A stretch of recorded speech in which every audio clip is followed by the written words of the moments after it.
There's a moment late at night when the world finally goes quiet, but your mind refuses to follow. A single thought drips into your consciousness, and before you know it, you're spiraling through memories, fears, and what-ifs you swore you'd buried. This is not anxiety. It's not clarity. It's the echo chamber of the self, where logic collapses and emotion loops endlessly. This is a journey through 25 paradoxes of intrusive thought, the kind of thoughts that arrive uninvited, stay too long, and make you question everything you think you know about yourself. These aren't gentle reflections. They're jagged mirrors. They don't comfort, they expose. But maybe that's what you came here for. To finally sit with the thoughts you've been avoiding, to feel what your distractions buried, to hear the noise beneath the silence. So lie back, keep your eyes open or closed, and let the unraveling begin. It starts small, a flicker, a whisper, a question you didn't ask on purpose. What if I don't actually love them? What if I forgot to lock the door and someone breaks in? What if I just swerved into traffic right now? And just like that, the mind locks on. This is the paradox of the thought that couldn't be unthought.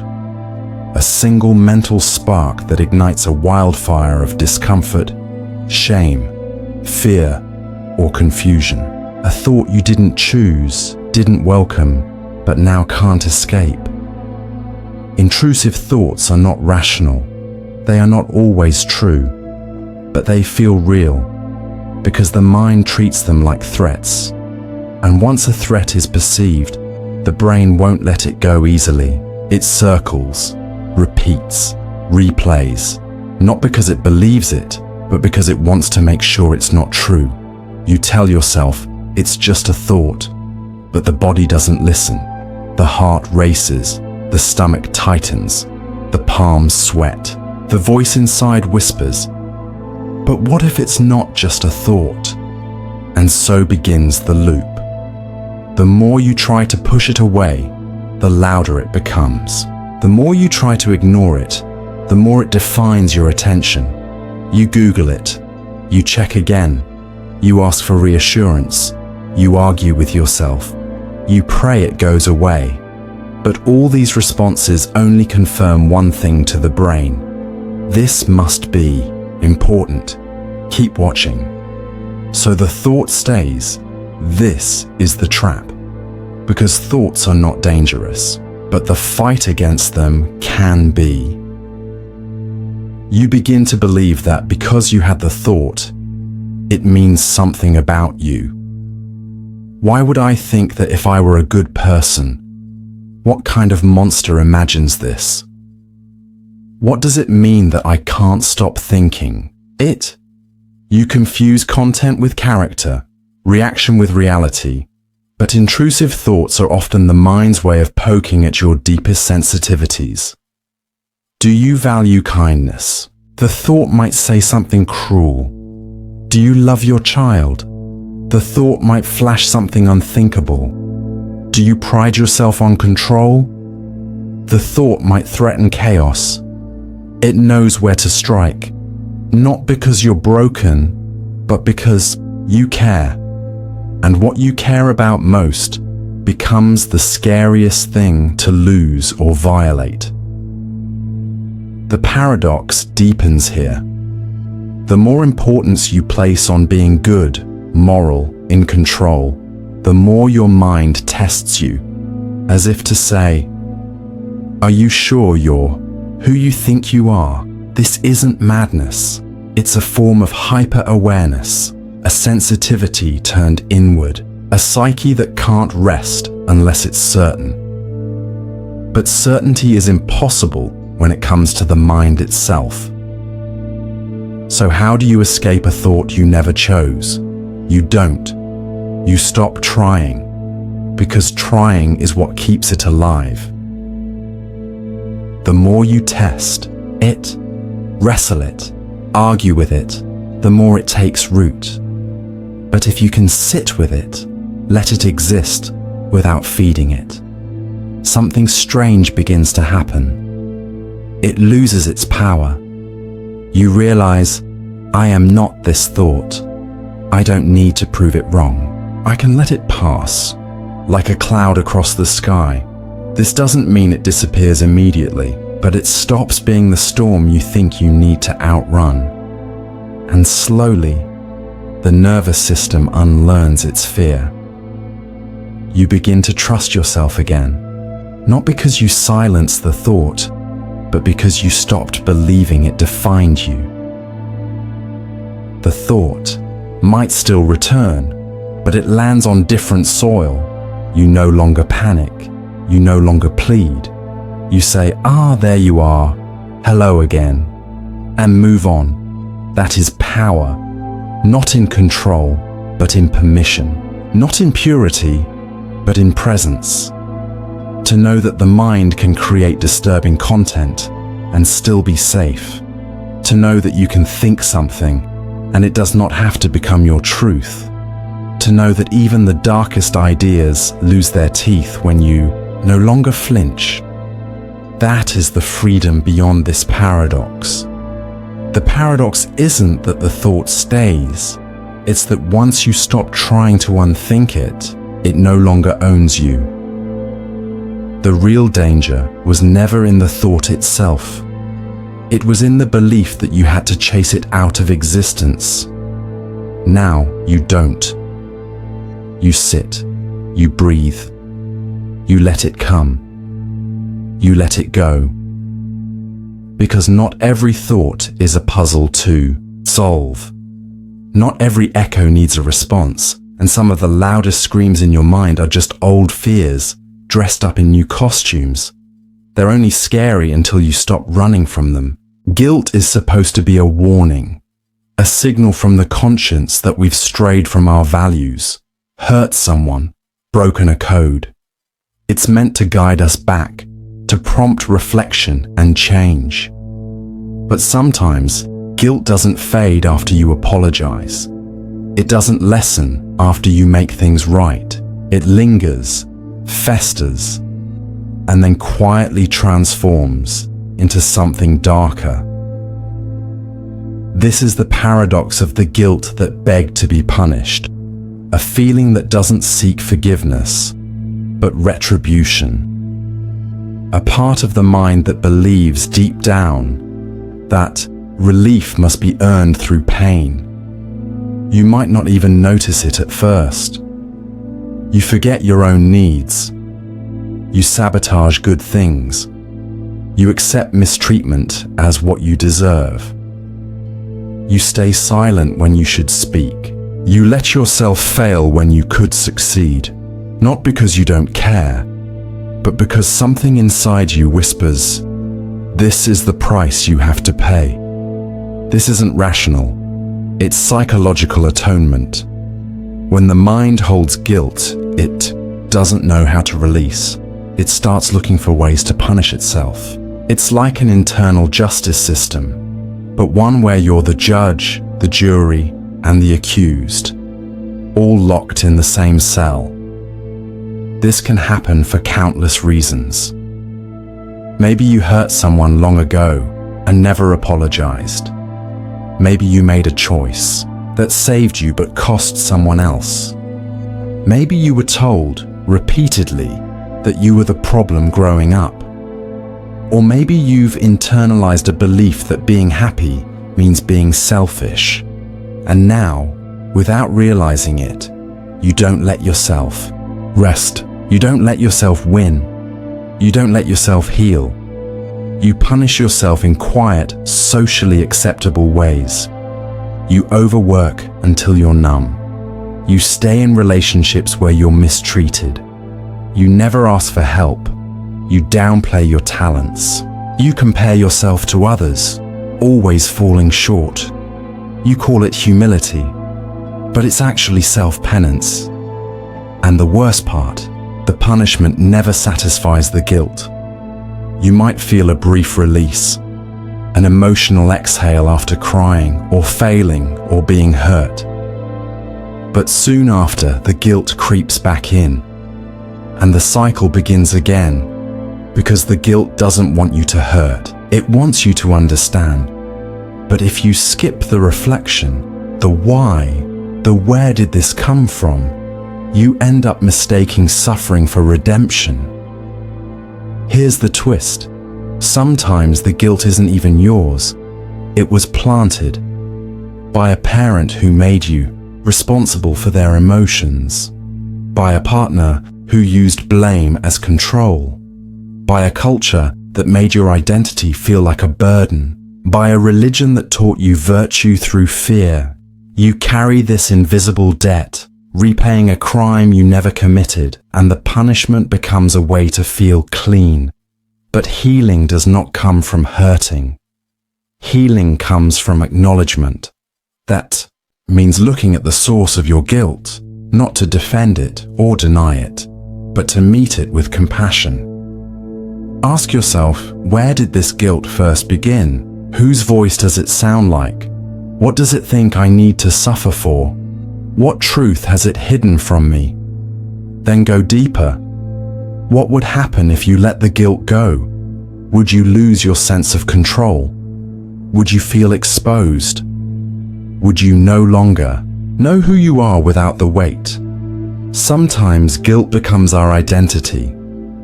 We don't know how to exist without carrying it. It feels like a shield, but it's a chain. And here's the most important part. You do not need to suffer to prove you're sorry. You do not need to punish yourself to make things right. You do not need to bleed to be forgiven, especially if the wound wasn't yours to begin with. If you've caused harm, seek amends, not penance. If you've inherited guilt, return it. Don't carry it. If you've been convinced your joy is a betrayal, know this. Your healing does not hurt anyone else. Your freedom is not selfish. Your peace is not a crime. The paradox is that guilt, when misunderstood, becomes a prison disguised as morality. But guilt, when faced with clarity and compassion, becomes a guide back to your true self. You don't need to be punished. You need to be witnessed by yourself, by someone who listens without judgment, by the part of you that still believes you're worthy of forgiveness. And in that moment, when you stop seeking suffering and start seeking truth, the guilt softens, not because it's gone, but because it's finally been understood. That's the turning point. Not when you stop feeling guilty, but when you stop believing that pain is the only way to feel whole again. You are not your worst moment.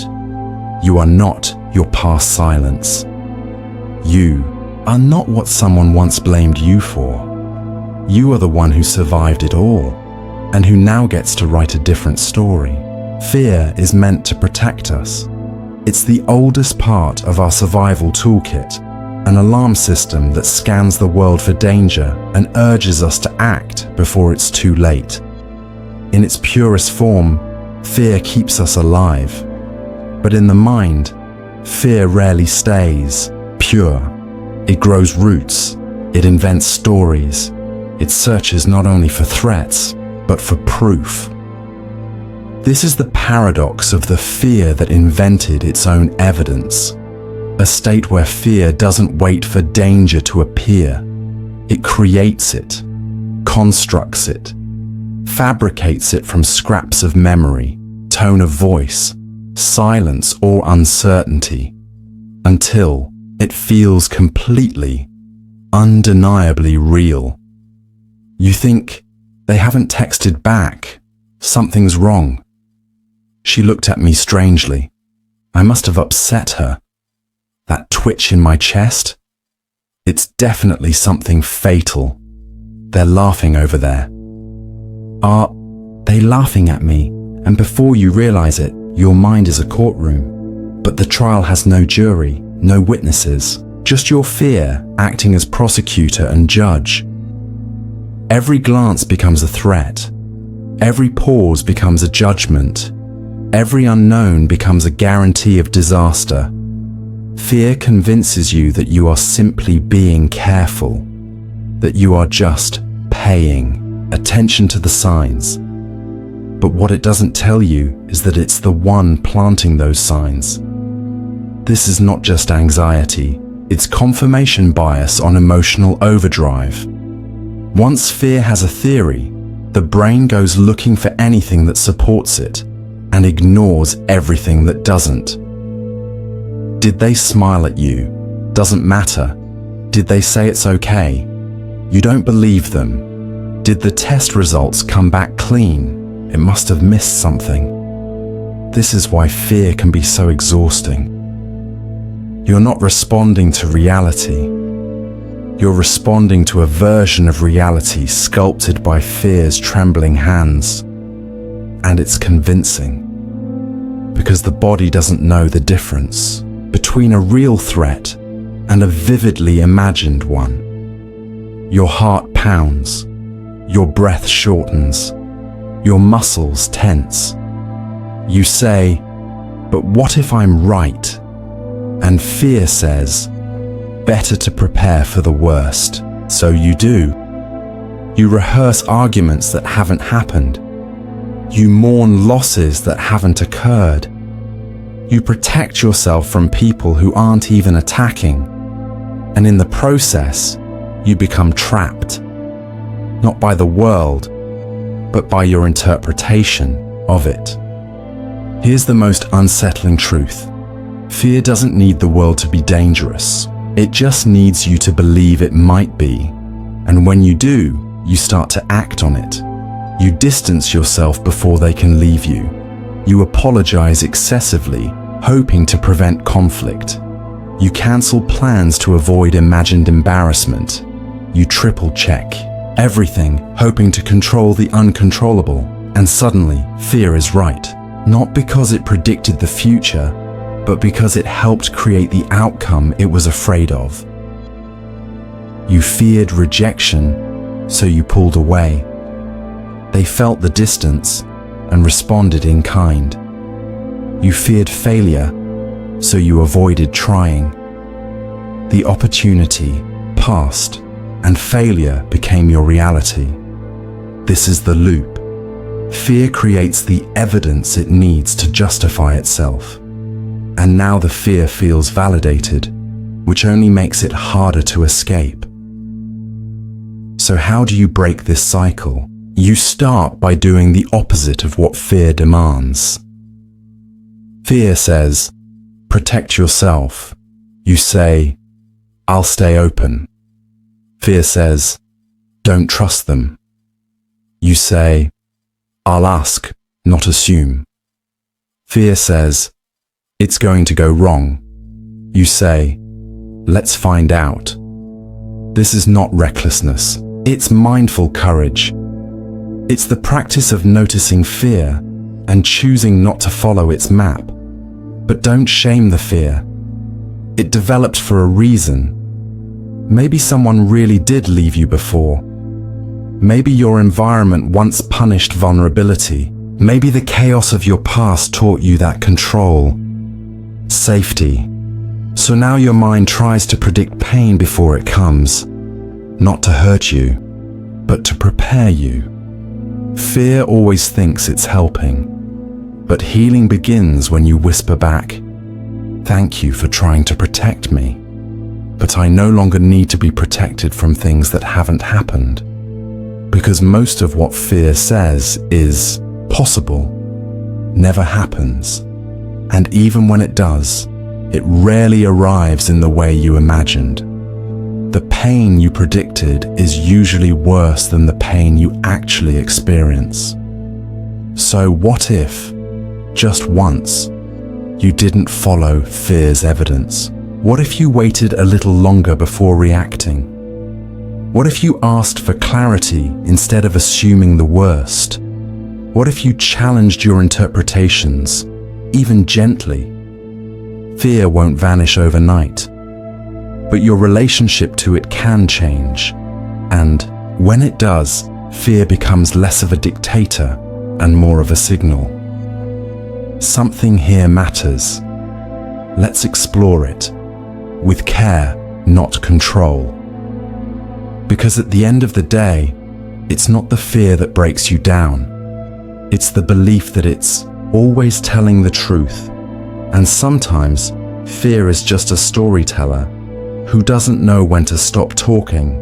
There's a kind of silence that feels peaceful, like fresh snow or the hush before sleep. Then there's the other kind, the silence that suffocates, the silence that stings, like something left unsaid too long. The silence that isn't empty at all, but loud with meaning, memory, and invisible weight. This is the paradox of the silence that screamed louder than words, when what's not said echoes louder than anything that could be spoken. A moment where stillness becomes deafening, where nothing becomes everything. You've felt it before. The long pause after someone says, "I'm fine." The dinner table where no one mentions the argument. The hospital hallway before a diagnosis is confirmed. The heavy breath between "I love you" and silence in return. These are not just absences of sound, they are presence, charged, alive, pressing against your chest. Because silence is never truly empty. It's filled with assumptions, interpretations, fears, wishes, and sometimes guilt. We're taught to believe that communication is built from words, but the body listens to silence like a second language, and it doesn't forget. That friend who ghosted you without explanation, that parent who never said, "I'm proud of you," that partner who stopped replying when you needed them most. The silence didn't just hurt because it was quiet. It hurt because it was a message, one you had to decode yourself. And the mind fills in blanks with what it fears most. They're disappointed. They don't care. I wasn't enough. I said too much. This is the paradox. Silence gives you no answer, so your fear writes one for you. It becomes a mirror, but it reflects not the truth, only the wounds you already carry. And sometimes, silence isn't even chosen out of cruelty. It's chosen out of fear, avoidance, or learned behavior. They didn't respond because they didn't know what to say. They didn't reach out because they were ashamed. They kept quiet because they were taught emotions were dangerous. But you didn't know that. So you made meaning. That's what humans do. We are pattern-making creatures. We read faces, tones, silences, searching for clarity in chaos. But silence offers no punctuation, just an open space where insecurity grows. And so, we begin to fear silence, fill it, flee it, distract ourselves with noise and screens and speech just to avoid that echo. But here's the thing, not all silence is rejection, not all quiet means absence. Sometimes silence is the soul trying to breathe. Sometimes it's a boundary. Sometimes it's contemplation. Sometimes it's the only way someone knows how to protect themselves. And sometimes silence holds truth more honest than words ever could. Because words can lie, silence often can't. You say, "I'm over it," but your silence says otherwise. You smile politely, but you don't reply to their texts. You sit in the same room as someone, but the air is thick with everything neither of you will say. And that's the thing. Silence can be louder than yelling, more final than goodbye, more intimate than confession. Because in silence, we are seen, whether we want to be or not. So how do we live with this paradox? First, we stop assuming that silence always equals punishment. Sometimes it's trauma, sometimes it's confusion, sometimes it's the moment before something important is ready to form. Then we begin to listen, not just with ears, but with awareness. When someone goes quiet, ask, are they retreating or regrouping? Are they angry or afraid? Are they avoiding or hurting? And when you fall into silence yourself, ask, what am I really afraid to say? And what do I wish someone would say to me? Because often, the silence that hurts us the most is the one we experienced as children. The love we never heard voiced, the comfort that never came, the apology that still hasn't arrived. And we carry those silences like invisible weights. We recreate them. We fear repeating them. We echo them in our own relationships. But here's the quiet truth. You are allowed to break the silence, even if your voice trembles, even if it's awkward, even if the person never answers back. Because the moment you speak from the heart, you reclaim the meaning silence tried to write for you. You say, I refuse to fill this space with fear. I refuse to let absence speak louder than presence. I choose to make meaning from truth, not from guessing games born of pain. Silence will always exist. It's part of the human rhythm, but it doesn't have to dominate you. You can let it breathe without letting it choke you. You can hear it without letting it scream louder than your own voice. And when you do, that's not just breaking silence, that's rewriting what silence means. Hope is one of humanity's most celebrated virtues. It fuels revolutions, keeps us moving in the darkest hours, and whispers that things can get better, just a little further now. But what happens when hope stops being a torch and becomes a trap? This is the paradox of the hope that sabotaged survival. When the very belief that something better is coming keeps you locked inside something that's killing you. You've felt it before, haven't you? You stayed in a relationship longer than you should have because you believed they'd change. You clung to a job that drained your soul because maybe, just maybe, next month they'd finally promote you. You tolerated mistreatment, withheld boundaries, gave second chances.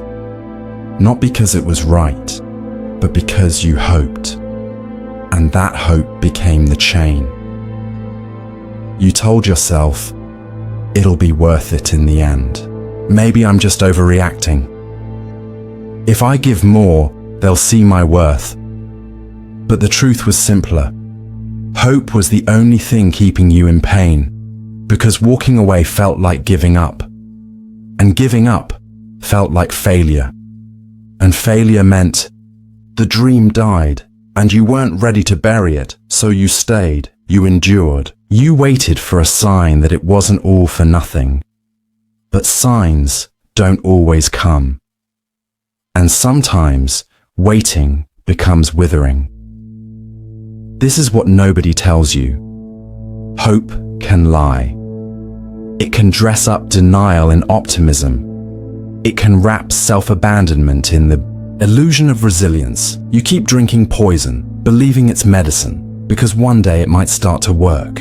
You keep loving someone who doesn't love you back, because the idea of stopping feels like giving up on yourself. But here's the hard truth. Sometimes, survival means letting go of the hope you've clung to the longest. Because not all hope heals. Some hope hurts, not because it's malicious, but because it asks you to ignore what your body already knows. It asks you to wait one more day, one more chance, one more cycle, while your soul silently drowns. This paradox shows up everywhere. The parent who waits their whole life for an apology from someone who never learns to say sorry. The child who hopes one day they'll be enough for the love they never received.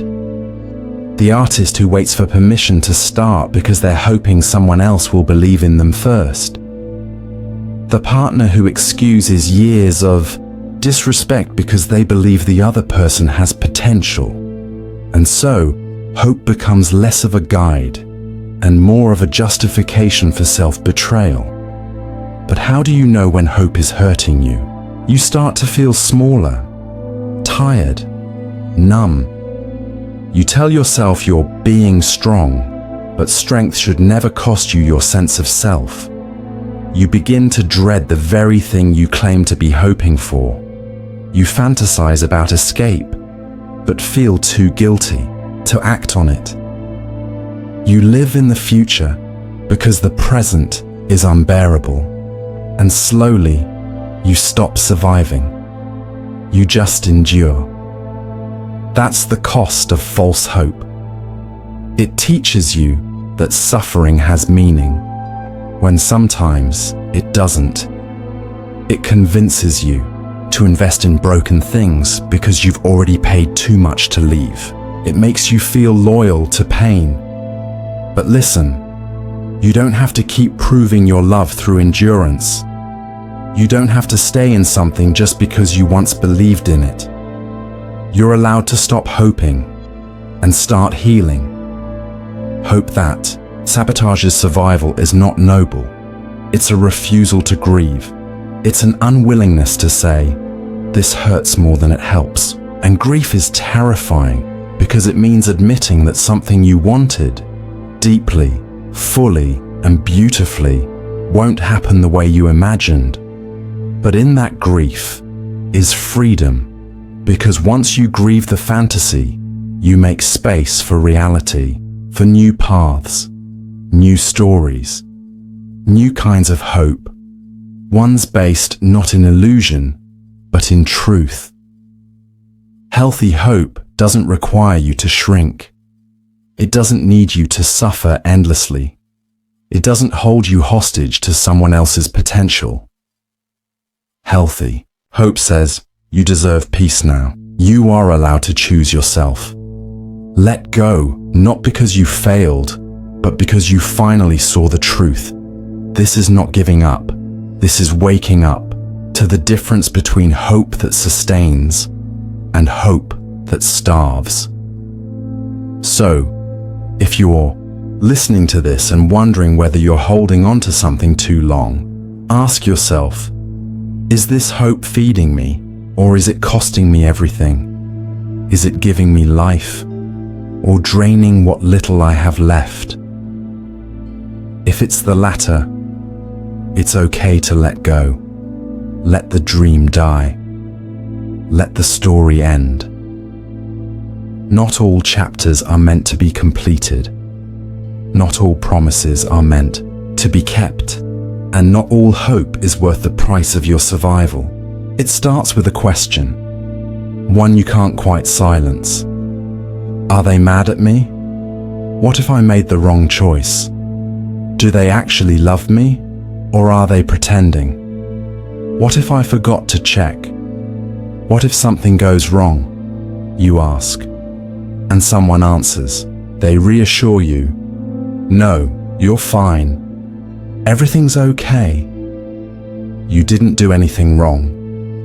And for a moment, you breathe. The world feels still again. The tension loosens. But then, another whisper. What if they were just being nice? What if they didn't really mean it? What if I missed something? And the doubt returns, stronger this time. Because now, it has something to argue with. This is the paradox of the doubt that grew stronger with reassurance, where every answer meant to quiet the fear becomes fuel for more of it. It's like drinking water, only to feel thirstier after each sip. You don't want to doubt. You're not trying to be difficult. You're just trying to find solid ground, something that stays true, something that won't slip. But doubt is clever. It doesn't need evidence. It just needs possibility. And in a world of infinite what-ifs, possibility never ends. So you loop, you replay conversations. You seek out validation. You check and recheck, hoping this time the relief will stick. And the people around you, they care. They reassure you again. They say the right thing. But it's never quite enough. Because this isn't about them. It's about a broken compass inside you. Not broken as in damaged, but spinning, without a fixed north. Doubt like this doesn't want an answer. It wants certainty, total, airtight, contradiction-free certainty. And the human mind simply isn't built for that. There will always be room for error, always a shadow of a doubt, always one more angle you didn't think of. And that's terrifying. So you cling harder, you ask more, you research longer, you test just one last time. But doubt doesn't shrink when fed, it expands, it adjusts. You used to need one reassurance, now you need 10, then 50, then constant monitoring, until your whole life becomes a nervous proof of safety. But what you're really trying to prove is that you're okay, that you're not broken, that you didn't make a mistake, that you're lovable, that you're safe, in a world that can never promise that 100%. And that's the wound. Doubt isn't always about facts. Sometimes it's about identity. You don't just ask, did I do the right thing? You ask, am I the kind of person who would do the wrong thing and not know it? You don't just ask, do they love me? You ask, am I worth loving really? You don't just ask, is this decision okay? You ask, do I trust myself enough to live with it? That's why reassurance doesn't stick, because you're not seeking truth. You're seeking relief from an inner chaos, and relief is temporary when the chaos lives in how you see yourself. So what do? You stop trying to kill doubt, and you start learning how to live next to it. You say, I hear you, I see you, but I'm not feeding you right now. You start to tolerate uncertainty, not because you enjoy it, but because you recognize that the cost of chasing certainty is your peace. You begin to answer yourself. Instead of asking someone if they're mad, you sit with the discomfort. You ask, even if they are, what does that mean? Instead of checking one more time if the door is locked, you ask, what if I let this be good enough? Instead of spiraling over what ifs, you ground yourself in what's now. It takes practice. It takes courage. But most of all, it takes self-trust, something doubt has been eroding quietly for years. You rebuild it by making choices and sitting with them, by risking being wrong and realizing you can survive it, by noticing that fear is not the same as truth. And here's the strangest thing. Once you stop needing constant reassurance, you begin to feel reassured, because your calm no longer depends on someone else's words. It lives inside your choice to say, I might not know everything, but I'm choosing to move forward anyway. That's not recklessness, that's resilience. And that is how the paradox breaks, not by silencing doubt forever, but by learning how to hear it without obeying it. Memory is supposed to be a record, a stable archive, a trusted narrative that helps us learn, grow, and understand who we are. But memory is a trickster. It doesn't just record, it edits, it omits, it rearranges, and sometimes, without you even realizing, it begins to rewrite the present. This is the paradox of the memory that rewrote the present, when what you think happened shapes not just how you feel, but how you are today, even if it never quite happened that way. Memory isn't a photograph. It's a reconstruction. Every time you recall something, your brain pulls it up, repaints the moment with your current emotions and beliefs, and then files it away again, slightly altered, like making a copy of a copy, until the image degrades but feels more real than the original. And so you say, I've always been this way. I was never really loved. No one ever helped me when I needed them. And maybe that's true. But maybe it's not. Maybe it's the version of the story your pain needed you to believe to explain the scar. Maybe your mind filled in the silence with meaning. Maybe your younger self misunderstood what they couldn't fully grasp. Because pain doesn't like ambiguity. It craves certainty, and memory often offers that certainty by simplifying. It makes villains and victims. It sharpens or softens. It erases complexity in favor of emotional clarity. But that clarity can become a cage. You walk around with stories in your head about who hurt you, who saved you, who abandoned you, what you deserved. And over time, those stories become your identity. You might think you're protecting yourself, but what you're actually doing is living in a memory-constructed version of reality. You push people away because your memory says closeness leads to betrayal. You underachieve because your memory says you've always failed. You expect rejection even when love is offered, because your memory insists they're just like the others, but those people aren't the others. And this moment isn't then, and you are not who you were. Still, memory insists. It whispers, don't forget what happened. But sometimes, what you're remembering is only half the truth. Maybe that parent who never said I love you expressed it in acts you couldn't understand as a child. Maybe the friend you felt abandoned by was drowning in their own silence. Maybe the time you ruined everything wasn't the catastrophe you've replayed 100 times, but the mind protects through repetition. If it tells you a story long enough, you stop questioning it, and if you believe the story, you act accordingly.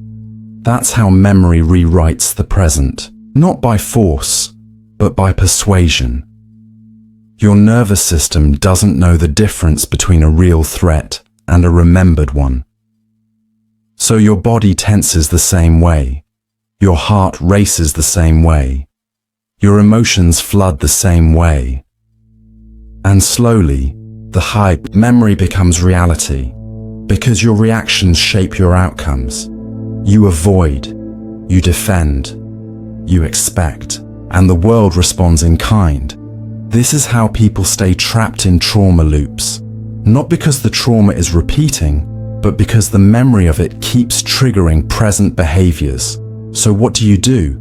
You don't erase memory, you re-examine it. You ask, what else might have been true in that moment?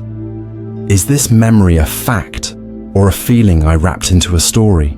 Does this belief help me live fully, or does it keep me small? You also learn to hold two truths. Yes, you were hurt. And yes, maybe there were things you missed. Yes, they let you down. And yes, maybe they didn't have the tools to show up better. Yes, you carry pain. And yes, that pain doesn't need to define everything that follows. Reclaiming your present means understanding that your memory is a filter, not a mirror, and sometimes that filter is dusty with old pain. So you clean it, not by pretending the past didn't happen, but by inviting curiosity into the stories you've always accepted as truth. Because there's something beautiful and terrifying about this paradox. If memory can rewrite the present, then awareness can rewrite your relationship to memory. You get to say, that story kept me safe, but now I want one that helps me grow. That memory shaped me, but I don't need to live inside it anymore. You can step out of the narrative and into the now, where not everything is a repeat, where not everyone is out to hurt you, where you are allowed to experience love, success, and peace without the past constantly tapping your shoulder, because the past doesn't disappear when you stop listening to it, but the present becomes a lot more real when you do. You felt it. That sudden urge to say something, to leave, to reach out, to confess, to scream, to run. An instinct so sharp it cuts through thought. A jolt of electricity before logic has time to catch up. That's the impulse.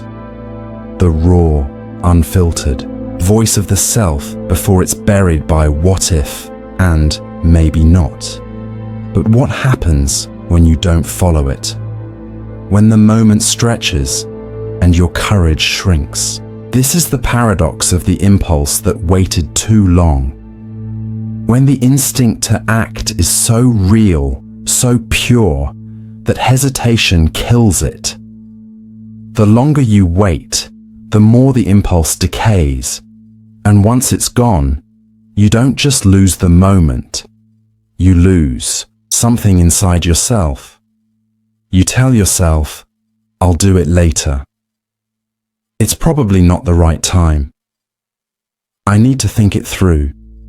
But by the time you've thought it through, the fire's gone cold, and you're left with ashes, regret, what ifs, the ghost of something that could have been true, because impulses aren't always reckless. Sometimes they're your clearest moment of truth before fear edits it.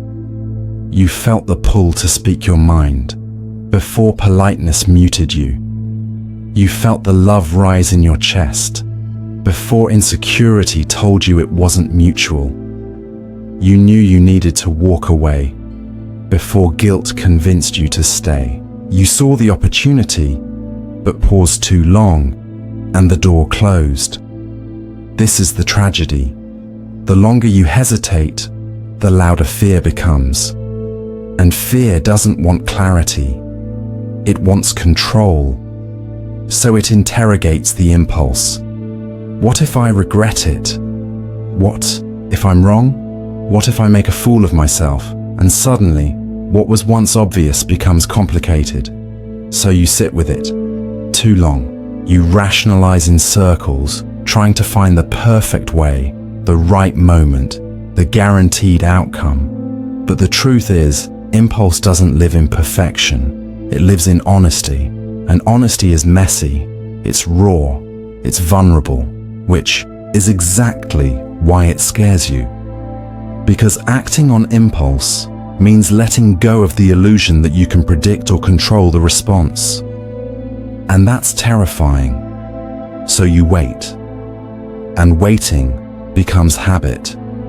You become the person who always second guesses, always delays, always almost acts, until one day you look back and realize most of your life was lived inside the pause. You told yourself you were being careful, but really, you were being afraid. Here's the paradox in full. The impulse felt dangerous, but waiting turned out to be the thing that truly hurt you. And yet, this isn't a call to recklessness. Not every impulse should be obeyed. Some are born from trauma or projection or fear in disguise.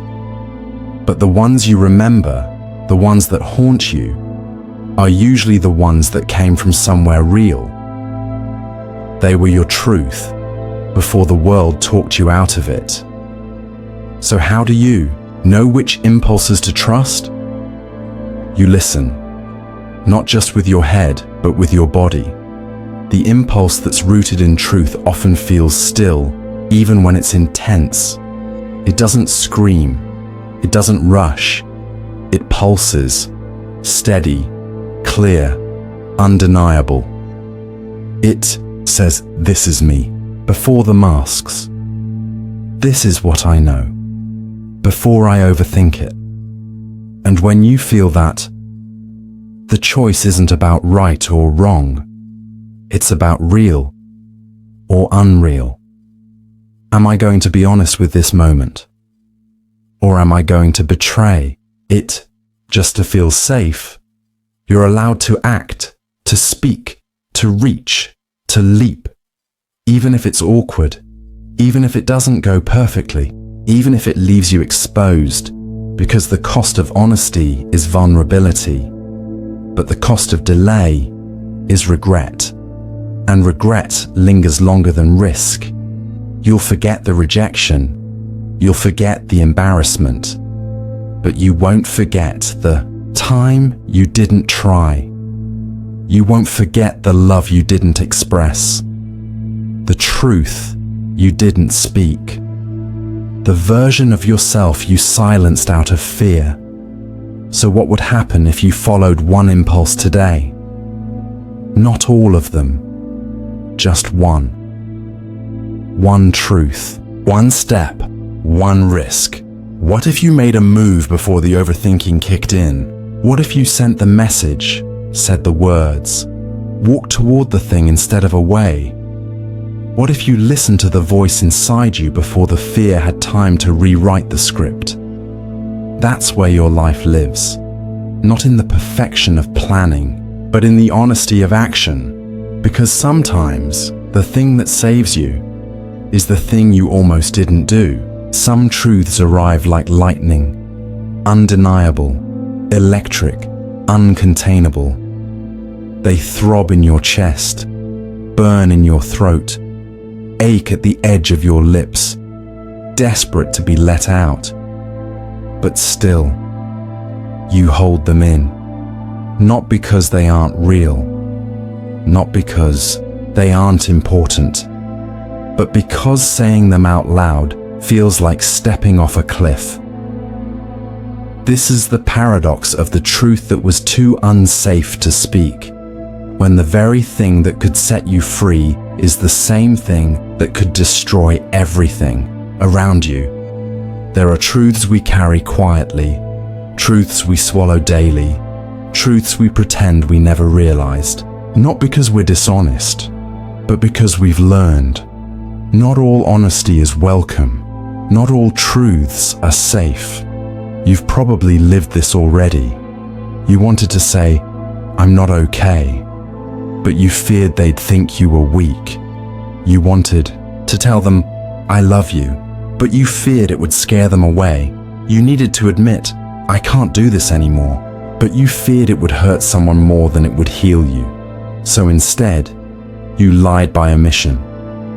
You smiled through the storm. You played along, even as the weight grew heavier. And the worst part, you became good at it. You trained yourself to bury truth beneath politeness, silence, performance. You became fluent in pretending, because that's what the world rewards, comfort over confrontation. But truth doesn't vanish when it's silenced. It doesn't die. It festers. It seeps into your posture, your tone, your habits. It turns into anxiety. It becomes resentment. It erupts later, sharper, at the wrong time, to the wrong person, because the truth you silence still wants to be heard. But here's the cruel paradox. The longer you hold it in, the more dangerous it feels to release. The more the consequences. build up in your imagination, the more it feels like telling the truth might ruin everything. And maybe it will, but maybe it's what needs to be ruined. Because not all things are worth preserving. Sometimes the relationship only survives because the lie holds it together. Sometimes your reputation only shines because your silence hides the cracks. Sometimes your peace only exists because you've never dared to say what's real. But at what cost? The longer you pretend, the less you recognize yourself. The longer you withhold, the more disconnected you feel from the life you're living. You walk through your days wearing a version of yourself that people find acceptable, but underneath, you're vanishing, and eventually, you start to forget what the real truth even was. That's the most terrifying thing. Not that others won't accept your truth, but that you begin to doubt it too. You tell yourself, maybe it's not worth the drama. Maybe it's not a big deal. Maybe I'm overreacting. And so the truth shrinks until it becomes invisible, but still unbearable. So how do you know when it's time to speak? When silence starts costing you more than honesty ever could. When keeping the peace feels like losing your soul. When every day you don't speak feels like another day you're betraying yourself. Telling the truth doesn't mean being reckless. It doesn't mean hurting people just because you're angry. It doesn't mean screaming your pain without care. It means choosing integrity over image. It means choosing to live in alignment, even if it shakes the ground beneath you. And yes, people might leave. They might not understand. They might resist. But the people who truly matter, the ones who love you, not the mask, they will listen. They will adjust. They will grow with you. And even if no one else can hold your truth, you can. You can honor it. You can give it space. You can speak it out loud to the mirror, to a page, to a sky that doesn't judge. Because the act of saying it, of hearing yourself say what you've never dared admit, is a kind of liberation no approval can replace. Here's the deeper paradox. You fear that telling the truth will isolate you, but it's only through truth that real connection becomes possible. Lies bond masks. Truth bonds souls. You don't have to tell the whole truth all at once, but you can begin. You can whisper it. You can shape it slowly. You can speak from the heart, even if your voice trembles. And when you do, you reclaim your life from the grip of unspoken stories. Because the truth that felt too unsafe to speak was actually the truth that would make you whole. We chase control because we fear chaos. We plan, we prepare, we micromanage. We grip tightly to routines, expectations, relationships, and outcomes, believing that if we just hold on tight enough, nothing can spiral. But what if the very act of gripping is what causes the spiral? This is the paradox of the control that created chaos, when the obsessive pursuit of order becomes the root of disorder. You've likely lived this in small ways. You double-check the locks 3 times before bed, then lie awake anyway, wondering if you missed something. You write to-do lists down to the minute, only to feel more overwhelmed when anything changes. You over-explain, over-apologize, over-analyze, believing that if you can manage people's perceptions, you can avoid rejection. But chaos doesn't come from the absence of control. It often erupts because of our obsession with control. When you fear uncertainty, you begin to control not just events, but people. You tell yourself it's just helping, just being safe, just being thorough. But in truth, you're tightening the leash on life, and life doesn't breathe through leashes. Control can become a prison built from the fear of vulnerability. You stop trusting others to show up. You stop trusting life to unfold. You even stop trusting yourself because you don't believe you can handle anything unexpected. So instead, you script everything, but the script never goes as planned. The more you try to control your partner's behavior, the more resentment builds. The more you try to control your child's future, the more disconnected they feel. The more you try to control your image, the more anxious you become about being exposed. And one day, the very system you built to protect yourself becomes the source of your stress. This is the paradox fully revealed. Control was supposed to give you peace, but it made you a servant to your fears.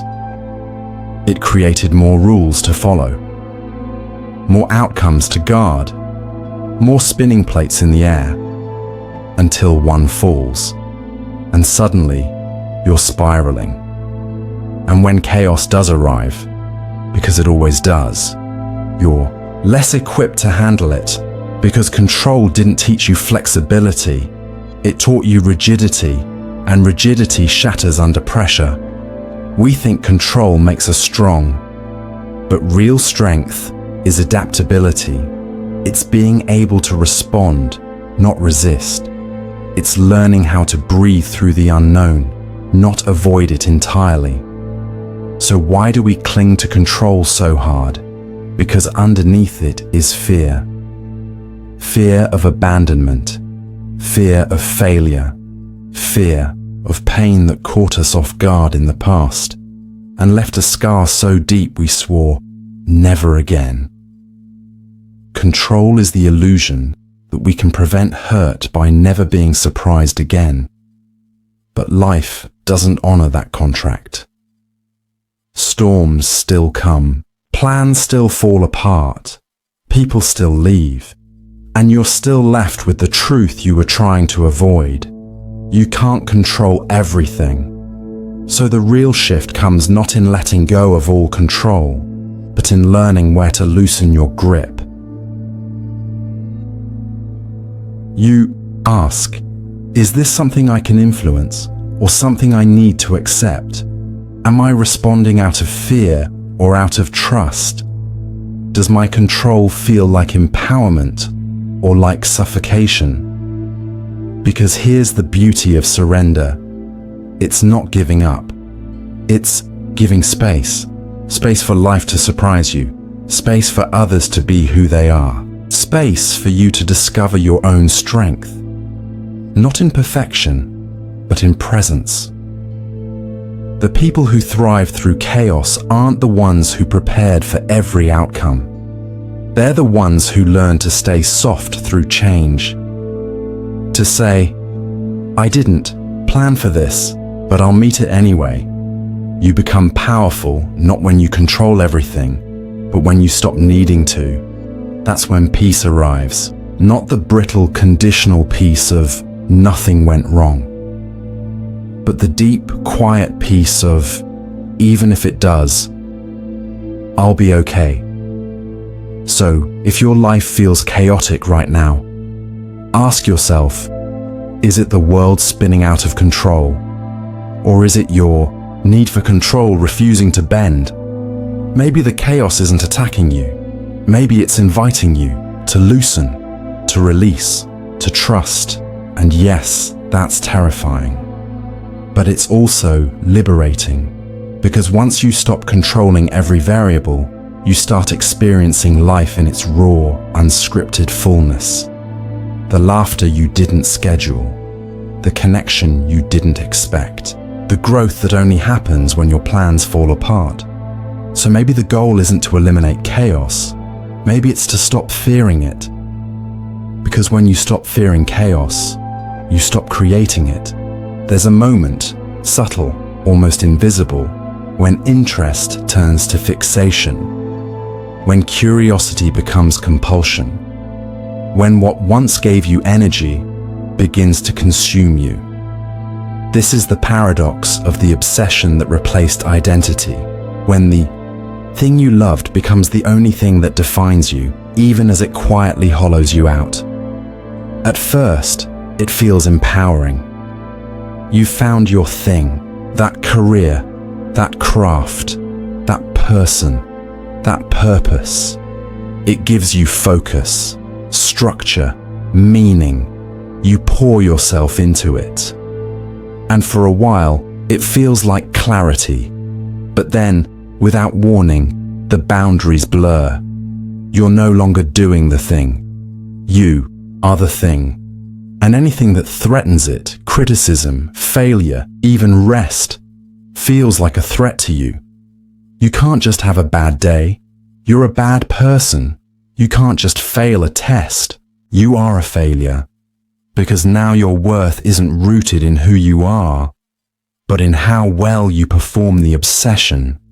And that's the trap. The obsession becomes your mirror, your measurement, your master. You tell yourself it's passion, that you're dedicated, that you're ambitious, but underneath the drive is fear. Fear that without this, you are nothing. So you keep climbing, chasing, perfecting, polishing. You double down on the hustle. You burn the candle at both ends. You reject anything that isn't in service of the obsession. Rest feels wasteful. Stillness feels lazy. Balance feels like betrayal. And slowly, silently, you disappear behind the thing you thought would make you whole. You lose friendships because they don't understand the grind. You ignore your health because there's no time to slow down. You suppress emotions because there's too much to do. But who's doing it? Is it still you, or the identity you built to feel valuable? Here's the harsh paradox. The obsession was meant to amplify you, but instead it replaced you. It filled the space where selfhood used to be, and now you don't know who you are without it. You try to stop, to take a break, to pull back, but you panic. Without the obsession, who will love you? Without the obsession, what will you wake up for? Without the obsession, what's left? You. Look in the mirror and don't see a person. You see a performer. You see someone who exists only through achievement, only through productivity, only through relevance. And the scariest thought? That if the obsession ends, so do you. This is how burnout happens, not just physical exhaustion, but identity collapse. You've climbed so high into a version of yourself that you forgot how to come back down. So what do? You stop chasing, you start listening. You ask yourself questions you've avoided for years. Who am I when I'm not being useful? What do I love that isn't measured? Can I tolerate being ordinary just for a day? And slowly, you rebuild the self behind the obsession. You start saying no, not because you're lazy, but because you're healing.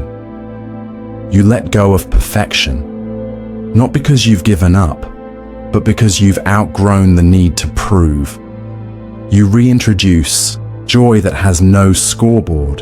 You start doing things that don't earn applause, walking without counting steps, writing without posting it, loving without needing to be chosen back. You remind yourself, I am not my output. I am not my follower count. I am not my resume, my relationship, my routine. I am the one beneath it, the one who was here before the obsession arrived. And the strangest part, when you finally let go of the obsession, when you allow space between you and what you do, you begin to do it better, with more clarity, more freedom, more soul. Because now it flows through you, not over you. You're no longer proving. You're expressing, no longer grasping. just giving. This is how the paradox dissolves. You stop needing the obsession to define you, and you remember how to define yourself. Not through what you chase, but through what you choose. So if something you love has started to feel like a prison, if your days revolve around keeping an identity alive rather than living, then maybe it's time to pause, to step back, to ask, what would I be without this? And if the answer terrifies you, you're exactly where the healing begins. Because the goal isn't to abandon what you love. It's to make sure it doesn't replace the one who loved it in the first place. There's a voice in your head that whispers, you shouldn't have done that. You're not a good person. You don't deserve to feel okay about this. At first, you think it's your conscience, a moral compass, a guide pulling you toward integrity. But over time, it starts to feel heavier. Not like a guide, but like a burden. Not like clarity, but like judgment. This is the paradox of the shame that mistook itself for morality. When you confuse internal punishment with ethical guidance and mistake emotional pain for moral truth. Shame is a powerful emotion. It evolved to help us survive in social groups. When we broke the rules, shame reminded us, do better or be cast out. But in modern life, shame often turns inward, private, chronic, corrosive. It doesn't tell you what was wrong. It tells you are wrong. And in a strange twist that feels noble. It feels like accountability, like being a better person, like atoning. So you don't push back. You let shame sink in. You wear it like armor. But over time, that armor gets heavy. It fuses with your identity. And instead of being someone who did something wrong, you become someone who is wrong. That's when morality breaks down. When guilt turns into character, assassination. When I made a mistake becomes I am a mistake. And what's worse, society often rewards this. We say, look how humble they are. Look how much they regret. He's punishing himself, so he must really care. But self-hatred isn't morality. It's pain dressed as virtue. And when you believe your shame makes you good, you start protecting it. You cling to it like a badge of honesty. You resist healing because healing feels like forgetting. You believe, if I stop hurting, then I'm no longer sorry. If I forgive myself, then I'm excusing it. If I move forward, then I'm saying it didn't matter. So you stay stuck, trapped in a loop of emotional flagellation, confusing your punishment with your principles. But here's the truth. Shame doesn't make you moral. Responsibility does. Shame says you're broken. Responsibility says you're capable of repair. Shame collapses you inward. Responsibility expands you outward. Shame makes you focus on being seen as good. Responsibility asks you to do actual good, regardless of how it makes you look. But you can't do real good when you're too ashamed to stand up straight.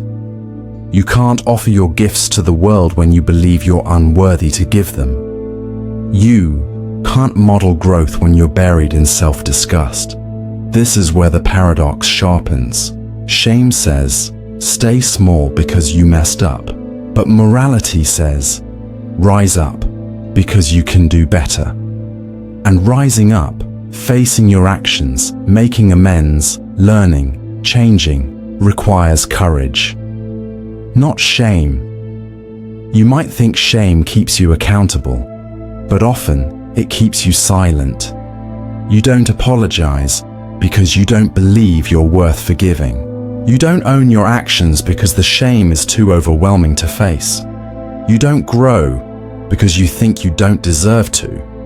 So the very emotion you thought was keeping you moral is now keeping you immobile, and morality without motion is just performance. So how do you tell the difference between shame and morality? Start here. Shame is about self. Morality is about others. If your regret only loops around your own image, you're stuck in shame. If it leads you to make things right without obsessing over how you're perceived, you're in moral territory. Shame is silent. Morality speaks. Shame keeps you hiding. Morality shows up with honesty and transparency. Shame punishes. Morality repairs. Shame says, you deserve to suffer. Morality asks, how can I do better, starting now? Letting go of shame doesn't mean letting yourself off the hook. It means stepping into real accountability, where your value isn't determined by your past mistakes, but by how you respond to them. It means owning what happened without letting it define you forever. Itsai means shifting from I'm the worst to I'm someone who can evolve. And that evolution doesn't require shame as fuel. It requires clarity, compassion, courage.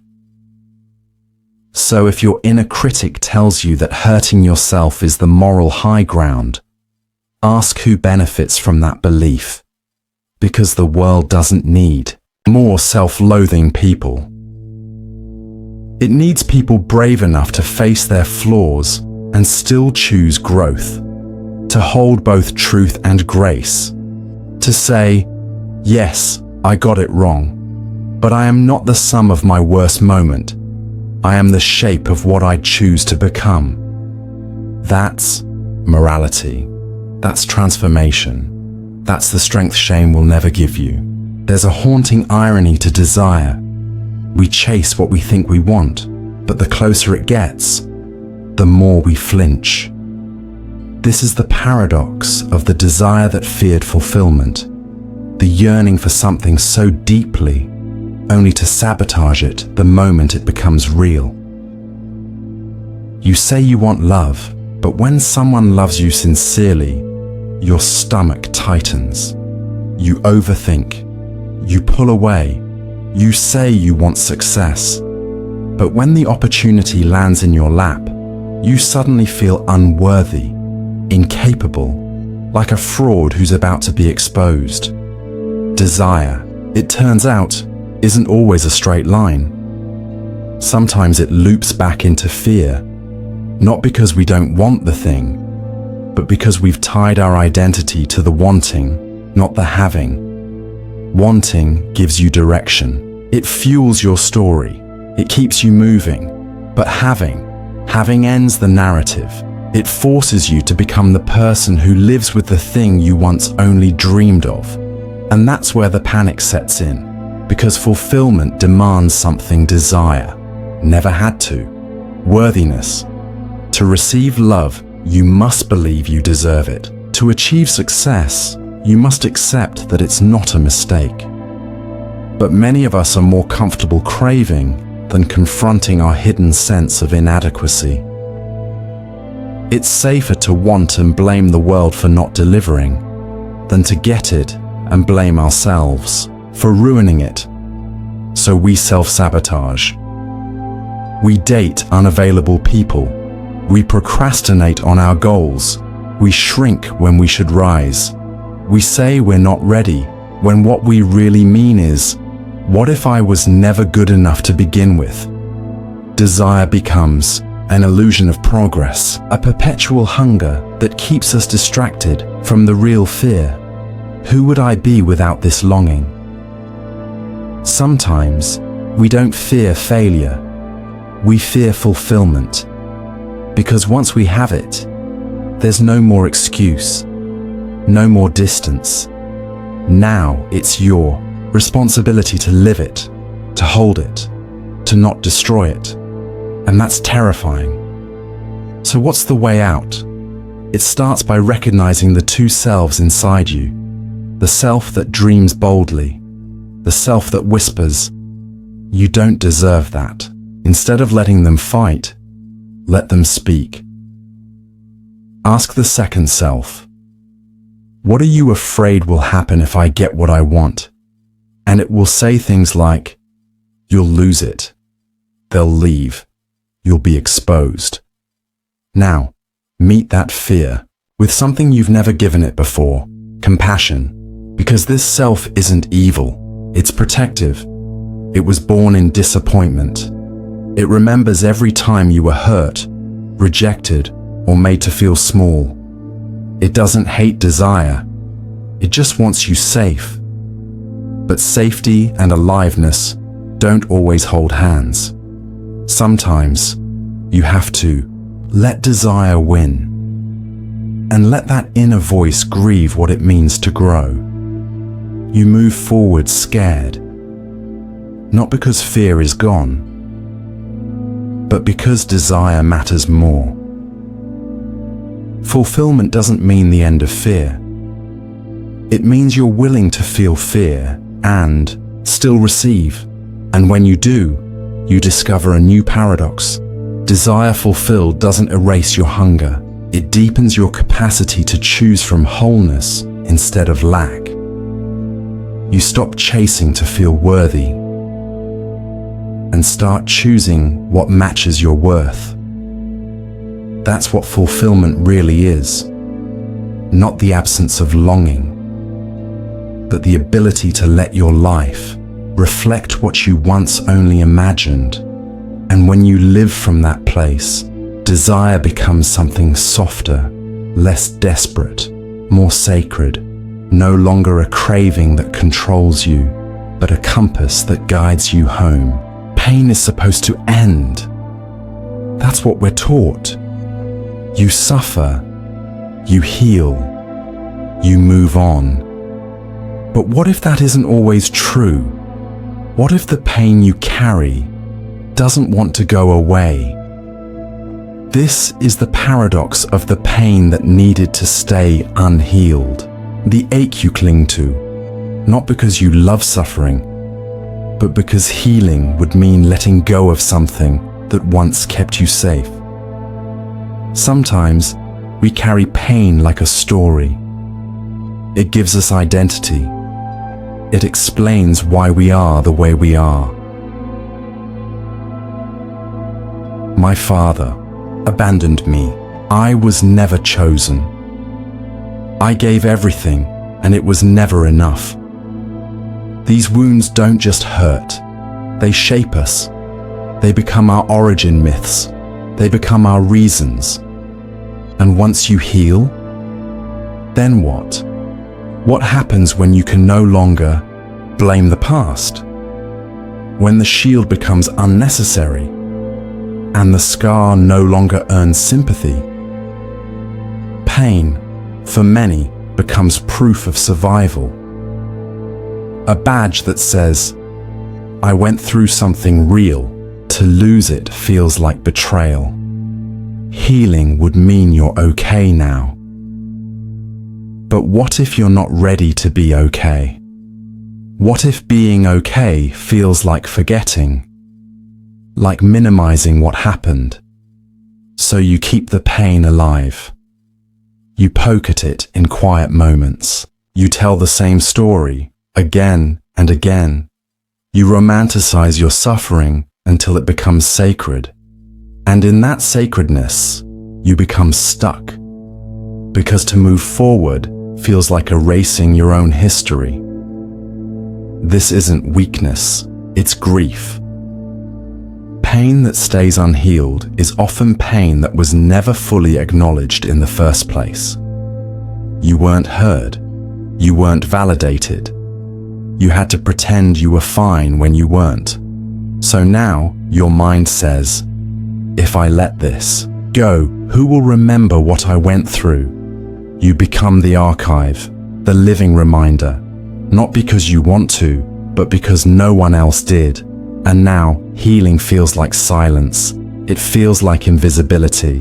But healing doesn't mean forgetting, and it doesn't mean saying it's okay now. It means saying it wasn't okay, and I don't need to keep hurting to honor that truth. You can honor the pain without repeating it. You can validate your younger self without letting them steer the wheel forever. You can say, that wasn't fair. I didn't deserve that. I wish someone had protected me. And then say, but I don't have to relive it to prove it mattered. That's the moment things shift, not when the pain disappears, but when it no longer controls your choices. When you no longer seek relationships to reenact the wound. When you no longer use suffering to connect with others. When you no longer need pain as an excuse to say no, or stay small, or guard your heart. It doesn't happen all at once, it happens gently.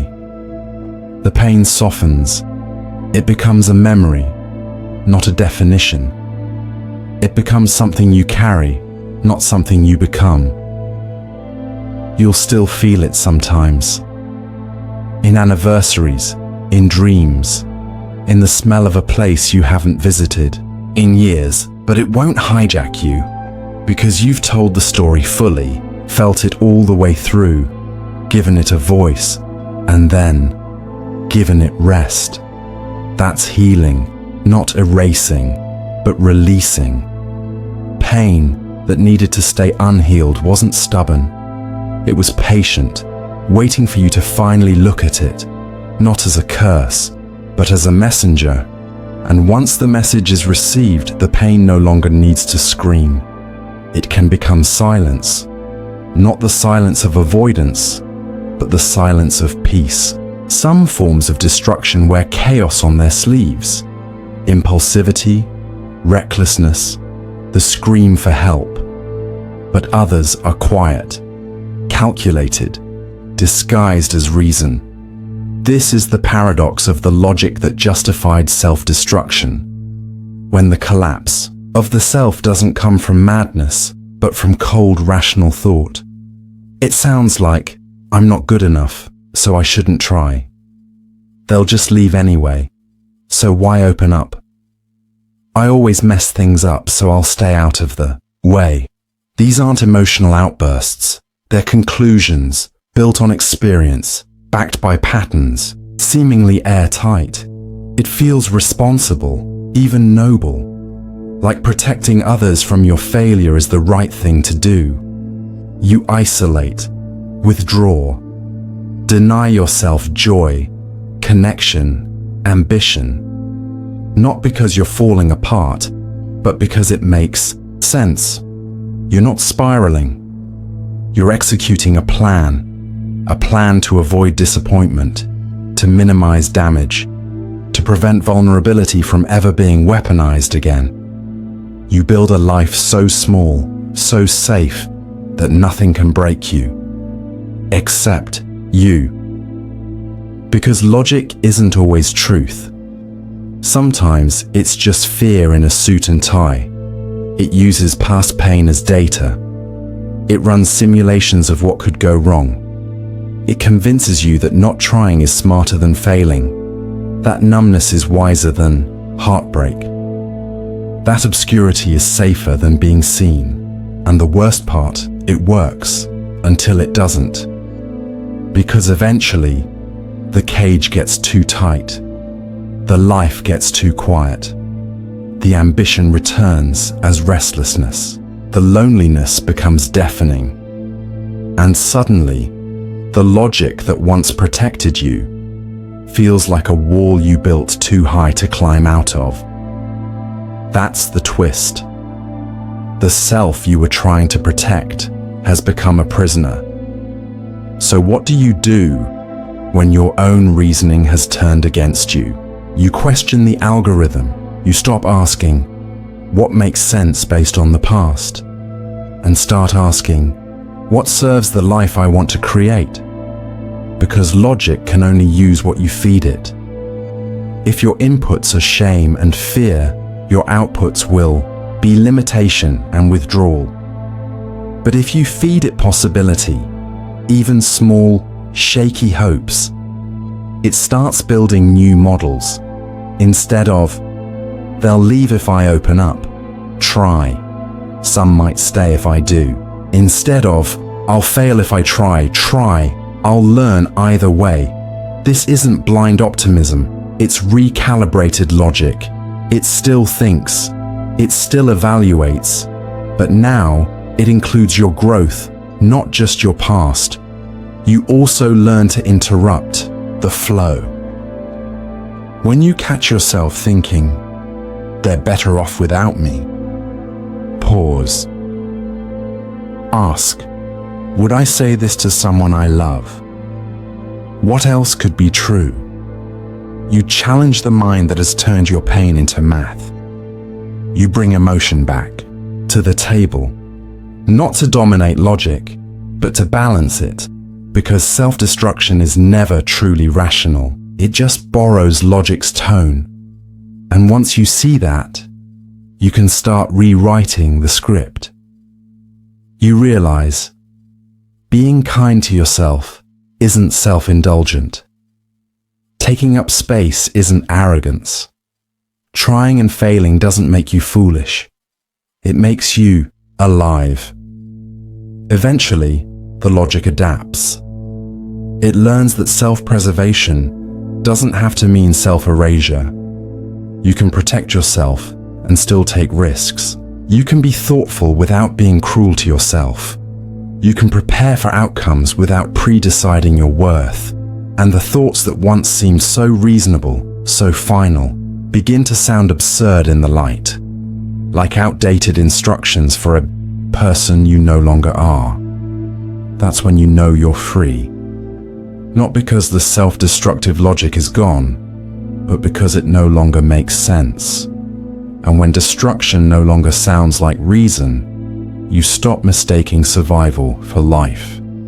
You begin again, not with a bang, but with a question. What if I built something that didn't need to collapse? Perfection is often mistaken for confidence, polished edges, clean outcomes, flawless execution. But beneath that surface, there's a truth no one wants to admit. Perfection doesn't always come from love. Sometimes it comes from hate. This is the paradox of the perfection that hated itself. A pursuit for flawlessness rooted not in pride, but in shame. It begins quietly. You're praised for doing things right, for being composed, for not making waves. And somewhere along the way, you start to believe that being good means being perfect, that love is conditional, that mistakes mean rejection, that approval is earned, never given. So you start to mold yourself, trim the messy edges, fix the imperfections, present only the best, the filtered, the version of you that can't be criticized. You rise to every occasion. You exceed every expectation. And still, you feel hollow. Because perfection, as it turns out, is a cage, a prison made of praise, a mask worn so long it fuses to your face. It doesn't allow you to rest. It doesn't forgive your tiredness. It punishes softness. It mocks vulnerability. And worst of all, it demands a kind of emotional sterilization. You can't just do things well. You have to feel nothing while doing them.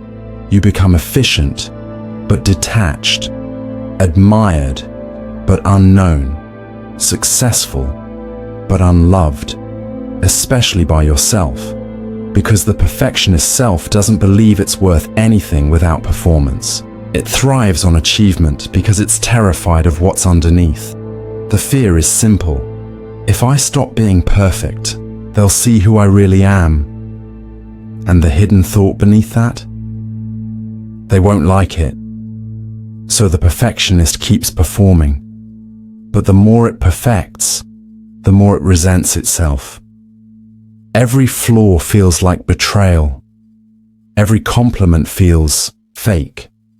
Every success feels like a near miss, because when your worth is tied to never making a mistake, you can never relax. You can never believe you're enough.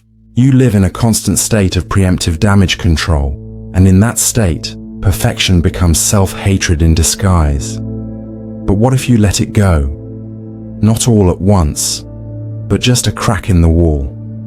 You let someone see your unfinished work. You admit you're unsure. You show up late. You mess up and don't over-apologize. And the world doesn't end. That's the beginning of the unraveling. The realization that people can love you in process, not just in outcome. That being human is not a flaw. That softness isn't weakness. That vulnerability isn't failure. You begin to meet the self that's been hiding beneath perfection, the one that cried silently, the one that didn't feel good enough, the one that built the whole castle just to keep others from seeing the ruins inside. You hold that self, not with more standards, but with forgiveness. You whisper, you don't have to earn it anymore, and slowly, the perfectionist self softens. It still likes excellence. It still values beauty, but now it creates from joy, not fear, from wholeness, not lack. Perfection isn't the villain, it's the armor. But even armor gets heavy. Even armor forgets what skin feels like. So you take it off. Not because you're giving up, but because you're finally ready to be loved as you are. And in that moment, the perfectionist no longer hates itself. It breathes, it rests, it heals. We long for safety, for the calm after the chaos, for the predictable, the stable, the controlled. But sometimes, when we finally find it, we don't feel peace. We feel panic. This is the paradox of the safety that felt like a trap. The strange, suffocating realization that the comfort you worked so hard to find is also the very thing that now holds you hostage. You get the quiet relationship, the stable job, the consistent routine. And yet something inside starts to scream. Why? Because safety doesn't just protect you, it limits you. It keeps the storms out, but it also seals the windows shut. And for a mind used to chaos, peace can feel like death. Not literal death, but the death of identity, the death of adrenaline, the death of needing to survive. When you've lived in hypervigilance, your nervous system gets addicted to unpredictability. Stillness feels unnatural. Silence feels threatening. Safety feels like a trap. You start to wonder, is this it? Why am I bored?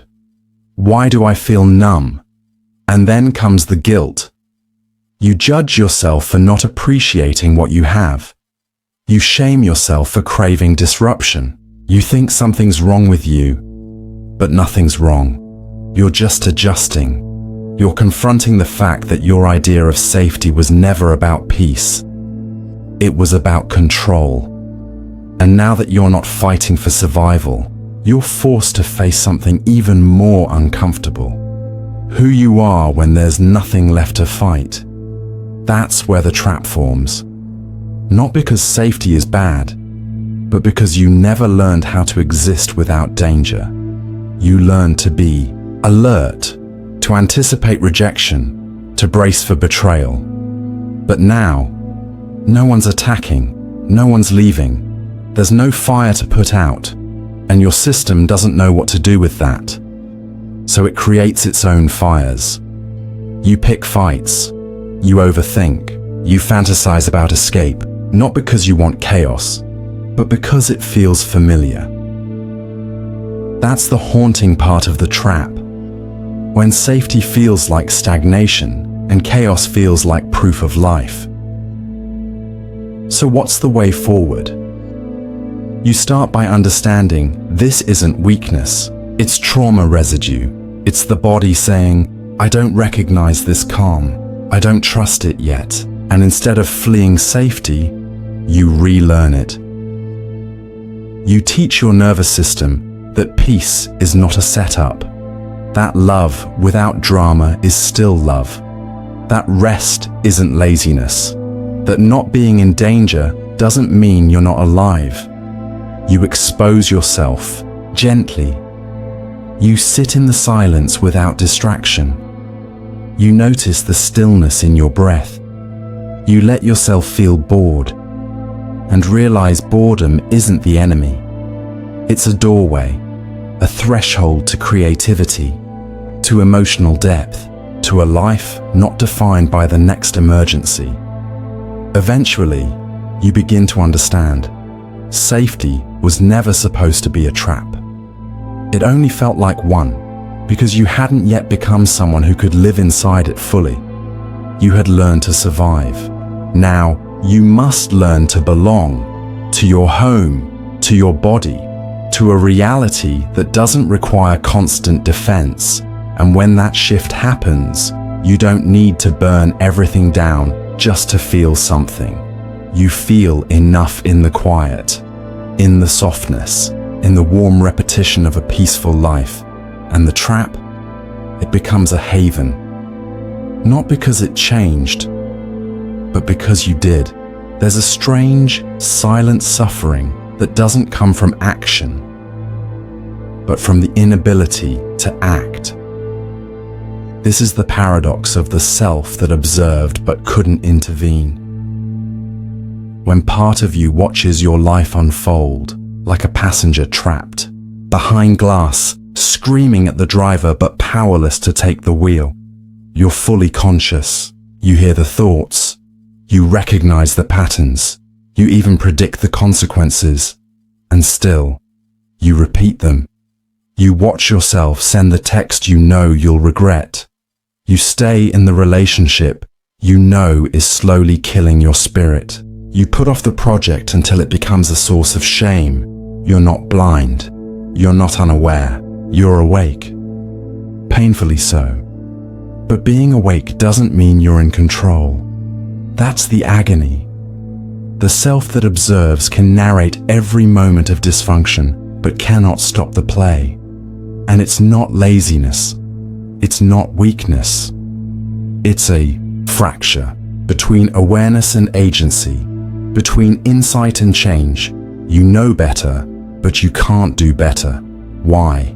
Because the mechanisms that created the behavior run deeper than intellect. They live in your nervous system. They're habits of survival, programmed in moments when logic had no place. When you were a child, you learned that pleasing others kept you safe. That disappearing earned you love. That achievement was the only language adults respected. And now, you can name those things. You can trace the origin. You can talk about them in therapy. But when the moment comes, you fall back into them because insight doesn't override instinct. Not right away. So you split. One part of you performs the pattern. The other watches with horror. And the voice in your head says, "Why am I like this? Why can't I stop? What's wrong with me?" But nothing's wrong with you.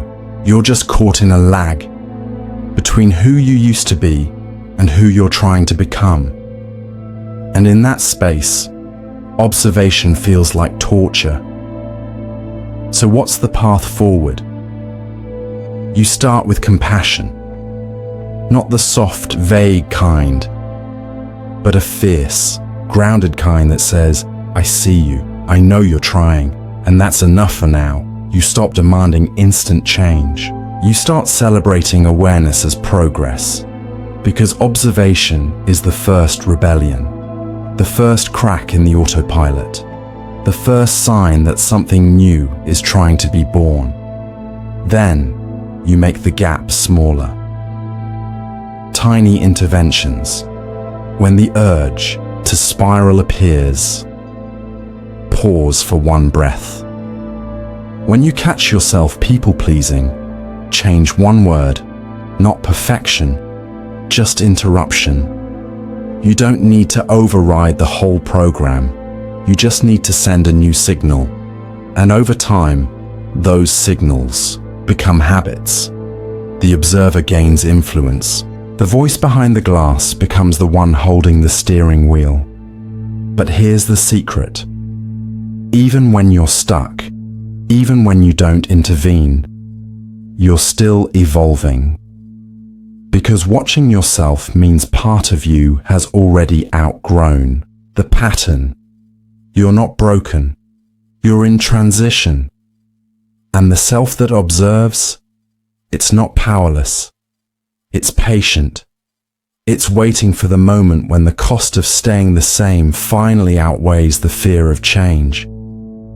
And when that moment comes, you don't just watch. You move, not because you hate who you've been, but because you're ready to meet who you're becoming. Some emotions arrive, pass through, and leave. Others stay. They linger like ghosts in a locked hallway, circling the same memory, the same fear, the same story, again and again.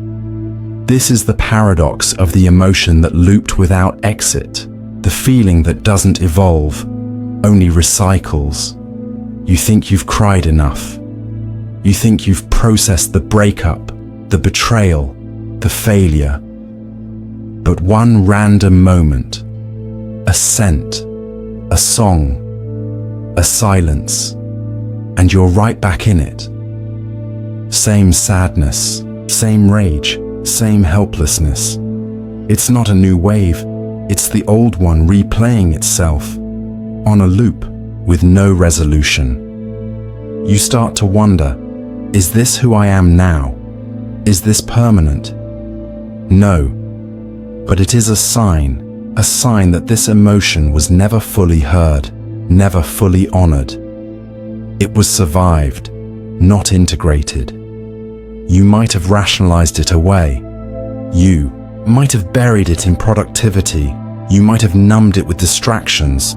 But emotions don't disappear. They wait. They wait until the mind quiets, until the body slows, and then they return. Not to hurt you, but to complete their cycle. See, emotions have motion in them. They're energy meant to move. But looping emotions, they're emotions that got stuck. Trapped between suppression and explosion. Ignored too long to fade, but too strong to release all at once. So they haunt you. They knock on your chest. They whisper in your thoughts. They interrupt your sleep. They aren't punishing you.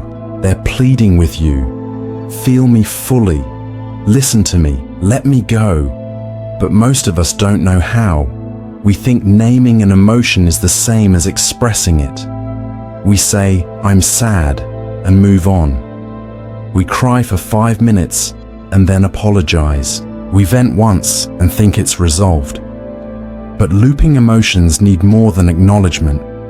They need witnessing. They need space. They need to be sat with, not solved.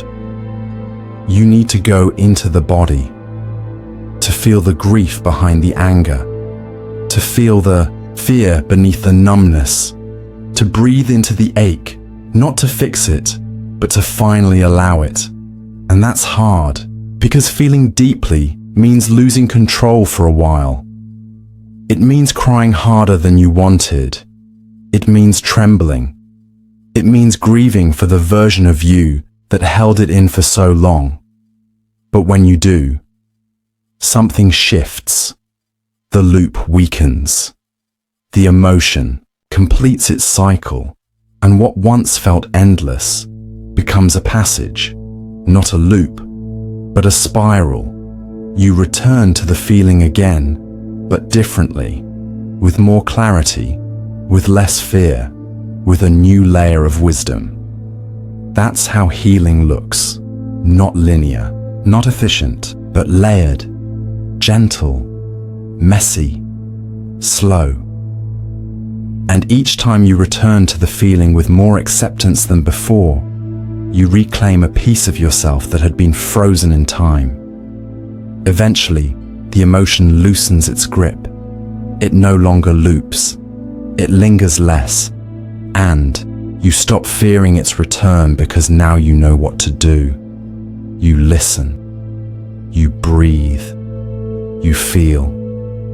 You let it pass. And in doing so, you break the cycle. Not by escaping it, but by fully going through it. There's a conversation happening inside you, always. But it's not a dialogue, it's a civil war. This is the paradox of the voice that argued with itself. A mind so split in thought that every decision becomes a battlefield, and no internal voice ever wins. You tell yourself, I deserve love. And another voice quickly snaps, no you don't. Look at everything you've done. You say, I want to start over. But then hear, who are you kidding? You'll just ruin it. Again, this isn't just overthinking. It's an internal conflict between two truths, or rather, two realities you've built to survive. One is the voice of hope, the part of you that still wants, still dreams, still reaches. The other is the voice of fear, the part that remembers. Every failure, every wound, every rejection, and both voices are trying to protect you. That's the cruel twist. Hope says, try again. You've changed. Fear says, don't. You'll get hurt like last time. Hope believes in growth. Fear believes in patterns. And you're stuck between the two, unable to trust either. Every time you try to move forward, doubt pulls you back. Every time you try to retreat, desire tugs you ahead. So you spin, you rehearse scenarios, you argue with yourself in the shower, in bed, in the mirror. It doesn't stop, because both sides have evidence. Both sides have a story, and neither one is willing to let go first. Eventually, exhaustion sets in. You start avoiding decisions altogether. You delay. You procrastinate. You disconnect from your own desires, because choosing anything means listening to one voice and silencing the other. But you don't want to silence either. You just want peace. So how do you find it? You start by separating the voices from your identity. They're not you. They're strategies. They're echoes of past experiences. They're your mind trying to protect you from pain. Just in very different ways, you sit with both. You ask the fearful voice, what are you afraid will happen if I try? And you listen, without shaming it. You ask the hopeful voice, what do you believe is possible? And you let it speak, without shutting it down. You give them both a seat at the table, not to let them run your life, but to understand where they come from. Because once you hear them fully, they get quieter. Not silent, but less desperate. Then you do something radical. You decide anyway. Not because you're sure, not because the arguing stopped, but because waiting for perfect internal harmony is just another trap. You move forward with both voices in your pocket, acknowledging their warnings, but choosing your path anyway. That's how integration happens.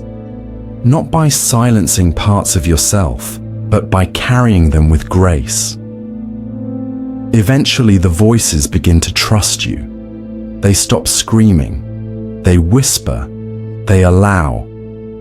Because now, you're not ruled by the argument. You are the space that holds it. And in that space, peace becomes possible.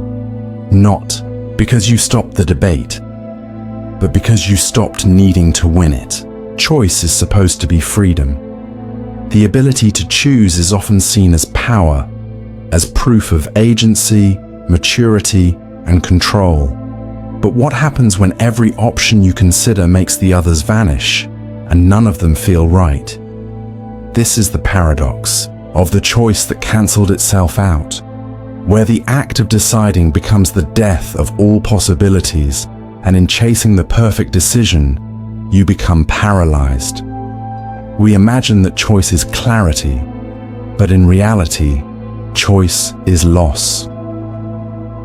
Every time you choose, you lose. Every door you walk through is a dozen slammed shut behind you. And for someone afraid of regret, this becomes unbearable. So you hesitate. You make lists. You ask everyone for advice. You weigh pros and cons until the scales themselves collapse. You tell yourself, I just need more time. But time doesn't help. It only thickens the fog, because this isn't about logic. It's about identity. What you really fear is not picking the wrong option, but becoming the wrong version of yourself. Should you stay safe or take a risk? Should you follow your head or your heart? Should you chase passion or stability? Each path leads to a different life, a different you, and once you choose, you kill the other versions. So you stay in limbo, waiting for certainty that will never come. And here's the truth. That certainty is a myth. There is no perfect decision. There is no way to know everything in advance. Every path will bring gains and losses. Every yes is a funeral for 100 maybes. That's what makes choice heavy. Not the act, but the awareness of what you're leaving behind. And yet, not choosing is still a choice. It's the slowest form of surrender. A decision made in the absence of courage. And eventually, that too becomes a regret. So what do?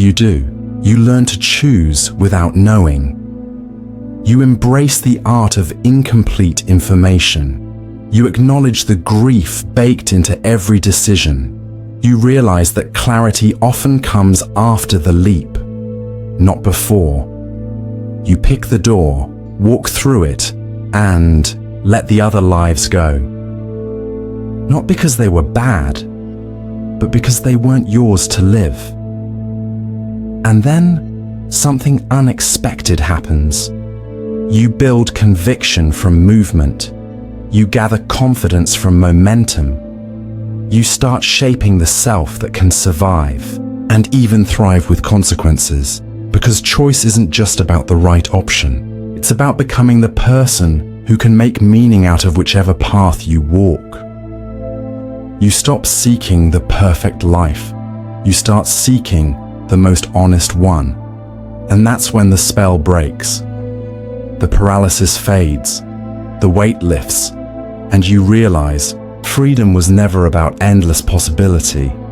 It was about commitment to one path, one you at a time. Some thoughts pass through the mind like clouds, drifting, dissolving, forgotten by nightfall. But others leave scorch marks. They imprint themselves on your psyche, becoming permanent echoes of a future that never was. This is the paradox of the vision that couldn't be forgotten. The idea, dream, or glimpse of possibility that refuses to leave, even when it cannot come true. You saw something. In your mind, your heart, a moment, a version of life that lit you up, a person you could have been, a love that could have lasted, a path you might have taken if timing, fear, or fate hadn't interfered. And now no matter what you do, that vision haunts you. Not like a ghost, but like a question. What if that had been real? It plays behind your eyes at night. It colors every new experience with the ache of comparison. Not because what you have now is bad, but because what you once imagined felt true. That's what makes it dangerous. This wasn't a fantasy, it was possible. Just barely. Just enough to make you believe. Enough to stick. You try to move on. You try to tell yourself, it wasn't meant to be. It wasn't real. It's time to let go. But the vision doesn't obey logic. It's emotional, sensory, encoded into your nervous system. And when reality feels dull, your mind replays the vision again. Because even pain can feel better than numbness. You don't just miss what you saw. You miss who you were when you saw it. That hopeful version of you. That open, believing self who almost tasted the life they dreamed of. But now, you're left carrying the ashes of a fire that never got to burn. So what do you do with that? You can't forget it. You can't live in it. And you can't erase its imprint. But you can reinterpret it. Because maybe the vision wasn't a destination. Maybe it was a signal. A flare from your subconscious showing you what kind of life would make you feel alive. Not the life, but a life with similar colors, shapes, sensations. You don't have to recreate the exact image. You only have to extract its essence. Was it about freedom? Create that elsewhere. Was it about love? Offer it now in real time to someone else. Was it about purpose? Trace its echo into new pursuits. The vision doesn't have to die. It has to transform. It was never meant to imprison you. It was meant to awaken you. To remind you that something inside you is still reaching, still imagining, still believing that more is possible. That part of you isn't delusional. It's alive. It's the artist within you, painting futures on the walls of your skull, not to torture you, but to stir you, to ask, if that version of life moved me that deeply, then what in my current life is worthy of the same devotion? And from there, you build, not by recreating the past, but by respecting what it taught you to long for. Eventually, the vision becomes less haunting. Not because it fades, but because you've integrated it. It no longer owns you. It fuels you. You stop asking, what if? And start asking, what now? And in that question, a new vision begins. We're told that fantasy is freedom. That imagination is our sanctuary. That the mind's ability to escape reality is a gift. And often, it is. But sometimes, what starts as comfort becomes a cage. This is the paradox of the fantasy that became a threat, when the dream becomes more seductive than the life it was meant to inspire, and you start to prefer what isn't real over what is. It begins innocently. You fantasize to cope, to hope, to soften the blow of disappointment, to rewrite the ending. You imagine love without conflict, success without effort, a self without flaws. And at first, it soothes you. It gives you something to reach for. It reminds you of possibility. But slowly, fantasy stops being a bridge and becomes a wall. Reality starts to feel too heavy, too slow, too limited. You begin to resent your actual life because it doesn't match the one in your head. Conversations become disappointing. Jobs feel meaningless. People feel inadequate because no one can live up to the script you've written in secret. You're not dreaming anymore. You're escaping. And the scariest part, you start withdrawing, not physically at first, but emotionally. You smile at people, but you're not really there. Your body stays in the room, but your soul is off chasing something better, something cleaner, something more perfect. And slowly, your tolerance for real life diminishes. You can't handle discomfort or conflict or mess. Because in your fantasy, none of that exists. And in reality, it's everywhere. The fantasy becomes a drug, predictable, beautiful, painless, but like all drugs, it demands a cost. Your presence, your connection, your ability to grow through friction, because growth only happens in reality, and reality is imperfect by design. So what do you do when fantasy becomes your preferred home? You don't kill the dream. You invite it back down. You stop using it to replace your life and start using it to inform your life. Ask yourself, what is this fantasy really trying to give me? Is it intimacy, freedom, recognition, peace? Now ask, how can I create small versions of that? Here, now, in real life, you let fantasy become a blueprint, not a barricade. You bring it into the body, into the awkwardness of daily life, into the failures, the delays, the real relationships that don't follow a script. And yes, it will be harder. It will hurt more, but it will be real. And only the real can nourish you.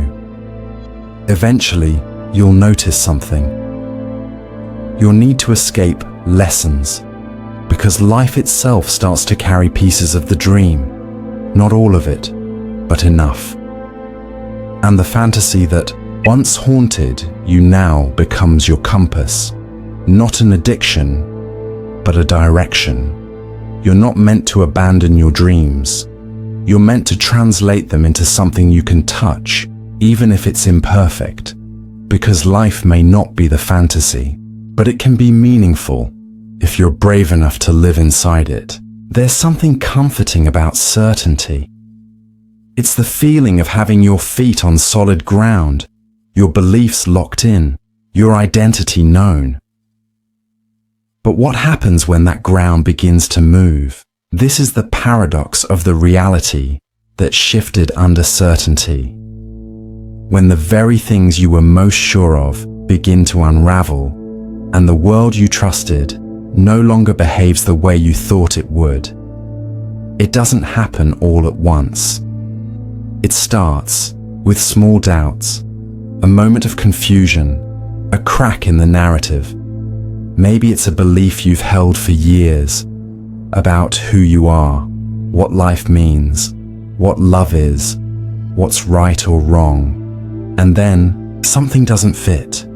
You meet someone who challenges it. You read something that pokes a hole in your logic. You go through an experience that shakes your foundation.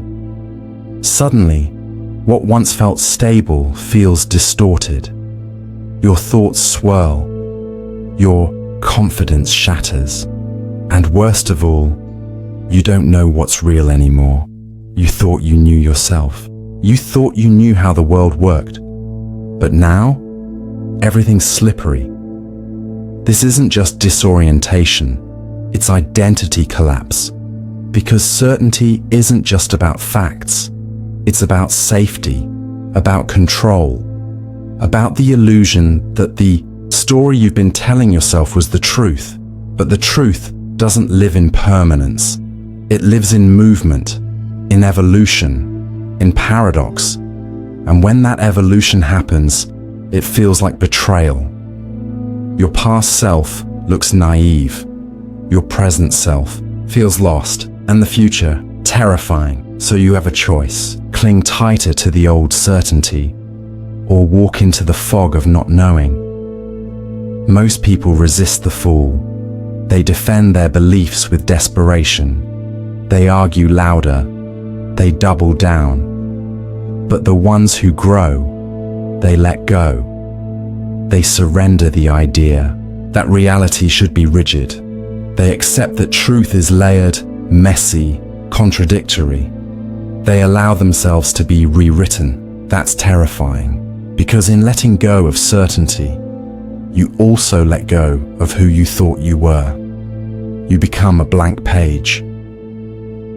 But in that blankness, there's something sacred.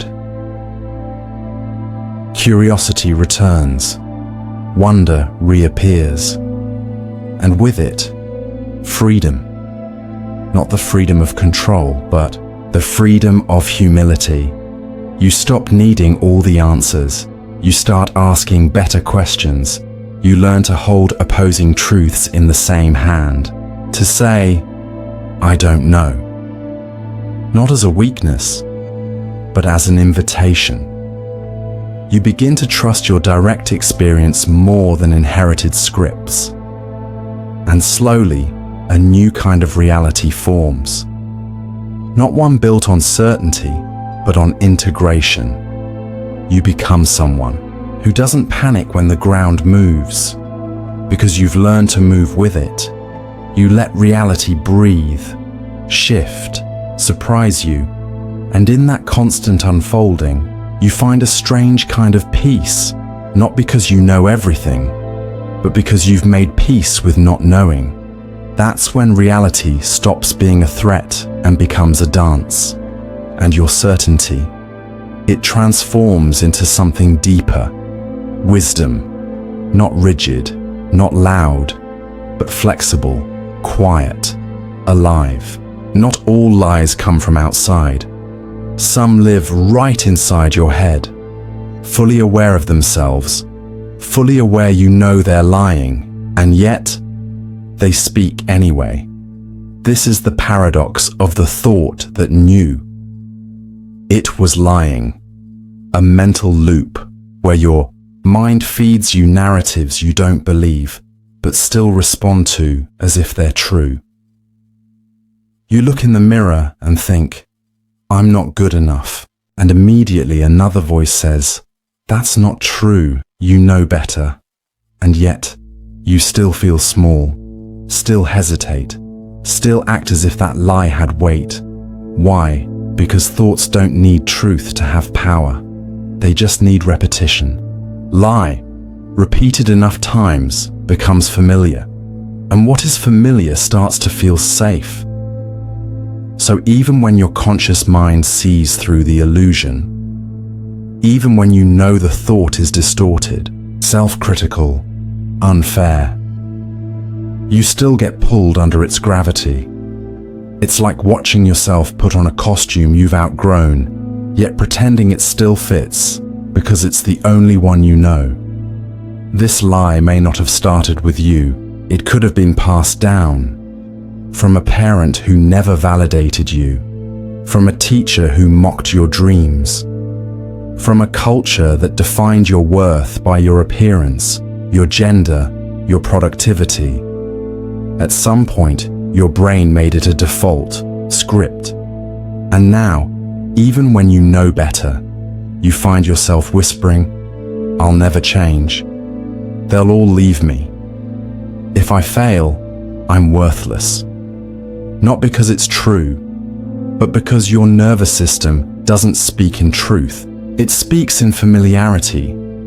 So how do you break free from a thought you don't believe but still obey? First, you stop trying to argue with it. It already knows it's lying. It's not seeking truth. It's seeking control. Instead, you shift your focus to embodied experience. You anchor yourself in what's real, not what's rehearsed. You move, your body. You breathe deeper. You speak the truth out loud, even if your voice shakes. You create new evidence, small actions that contradict the lie. If the lie says, you're unlovable, you reach out to a friend anyway. If it says, you'll fail, You take one step toward the goal anyway. You act in defiance of the thought, not to erase it, but to shrink its influence. And over time, something strange happens. The thought still appears, still whispers, still lies, but you don't move. You hear it, but you don't become it. You let it pass, like traffic on a highway. Loud, familiar, but not your destination. Eventually, the thought loses its bite. Its tone softens. It becomes just another sound in the background of your becoming. And then, you meet a deeper truth. The part of you that always knew better, that watched the lie play out and waited patiently for you to stop believing the echo and start trusting your own voice. That's the real paradox. The thought lied. You knew it, but still, it led you home. Because by confronting the lie, you discovered the truth it was hiding. That you are not your thoughts. You are the one who witnesses them, and the one who decides which to follow. You've now walked through a labyrinth of paradoxes. 13 mirrors reflecting truths that cancel themselves out. Emotions that refuse to die. Thoughts that lie while knowing they lie. And choices that collapse under their own weight. And yet, you're still here. Not just reading, but feeling, thinking, expanding. That's the quiet power of these paradoxes. They don't offer easy answers. They don't resolve neatly. They invite you to sit in the tension, to embrace the contradiction, to live inside the grey, because the human mind is not a clean machine. It's a symphony of echoes, fears, dreams, and distortions. To be human is to be at war with clarity and still make meaning anyway. You are not broken for having thoughts that argue with themselves, for looping emotions, for fantasies that both save and sabotage you. You are not weak for questioning everything, just when you thought you found peace. You are simply aware. And awareness is where transformation begins. Not by eliminating the paradox, but by becoming the kind of mind that can carry both sides without collapse. You are the vessel, the witness, the space between extremes. And in that space, something new is born. Not certainty, but wisdom. So as you drift now, perhaps into sleep, perhaps into quiet reflection, let these paradoxes settle like sediment. Let them reshape the inner landscape gently. Let them remind you, the mind isn't meant to make perfect sense. It's meant to hold what feels impossible and still continue forward, not despite the paradoxes, but because of them. Because a mind that questions itself is a mind that can grow, and you are growing still, always.